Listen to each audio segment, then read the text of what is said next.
Thokozani makhehla, thokozani bogogo, thokozani bomkhulu. Khanye phambili kudede kumnyama kuvela ukukhanya. Semfuleni makhehla, as I promised you that I'll be speaking about the rivers, the importance of umfula. Right. Now, imifula iza ngenye indlela nje ehlukahlukene. And namadlozi akhona aza ngendlela eziningi ehlukahlukene. Now, ngokusho njalo ke, I'm saying that ukuthi ke manje it's a powerful space that you can get yourself into. It's a very spiritual place that you can get answers that you seek from your ancestors. But now, before you connect with your ancestors, you have to connect with the waters first. Kwamele uconnecte namanzi uqala before uzoconnecta nabantu abakini.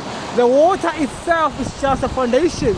Now, I have a problem here that most of the people think that mabaze emanzini baze ukuzothatha amandla.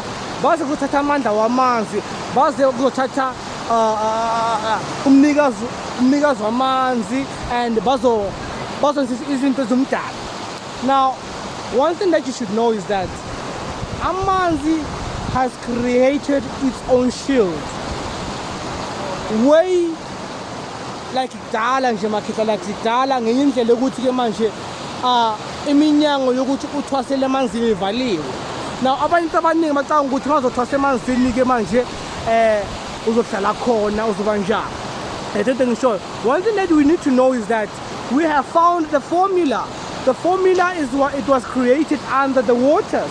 Now, why don't you ask yourself why the structure and the way amatshe amengakhona? Why ningazibuza ukuthi why amatshe aloka shifta because now they have closed the doors. They have closed the doors yokuthi ke manje kungakabi bikho umuntu omunye ozongena phakathi endlini zabo so that bazothwasela khona ngoba manje they have already given us the formula. Now the thing eyenzela la is that ukuthi ke manje amanzi anamandla ngaleyo ndlela leyo ukuthi ke manje you can get connected to your forefathers ngendlela right ngoba in the olden days, yes, abantu abadala kade bahlala emanzini, abantu abadala kade bathwasela emanzini. So now all that it has been closed, all that ivaliwe ngenxa yokuthi ke manje you already have the formula. Now you can dream amanzi, you can have access amanzi ngendlela ngamaphupho wakho. But it doesn't mean that ukuthi amanzi azokuthwasisa because you have to get the formula first. You understand? So now azokusiza ngokuthi ke manje uthola amandla, uthola usizo lwakho. Ngoba manje abantu they have that mentality ukuthi bazongena emanzini bazoku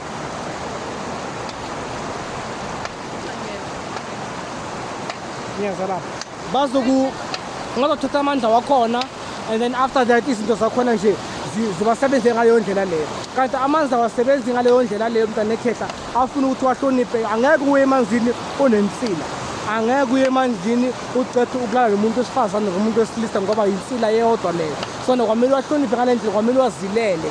Angeke uye emanzini udlile, angeke uye emanzini izandla zakho zimdaka. Yatho into engishoyo.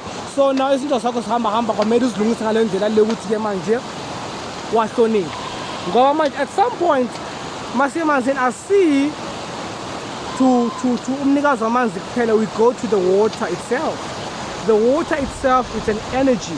The water itself creates an access ukuthi ukwazi ukuhlangana nabanikazi bamanzi nabanikazi bakini.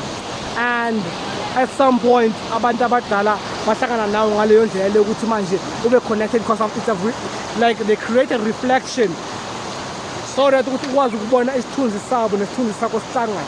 Yingakho ngesinye isikhathi ukwazi ukuzibona usemanzini, yingakho ngesinye isikhathi uzozibona kwenza izinto eziningi emanzini because of that they created a reflection ngawe ulapha emanzini. Yatho into engishoyo, isithunzi sakho esinye silapha, insila yakho enye ilapha ngenxa yokuthi abantu abadala bake baphila lapho, abanye bake bathwasela lapho. You understand?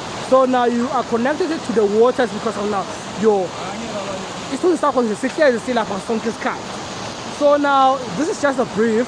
I'm gonna make a proper one when I'm at home. So today things are umsebenzi wabantu amakhehla abathokoza abazenza umsebenzi wabo, and then ngikubeni kuhle khethu noma kuvela ukukhanya ukuthi ahlele siphileni sisebenzeni kubonakale amanzi ayaphila nani phila ngikubeni kuhle.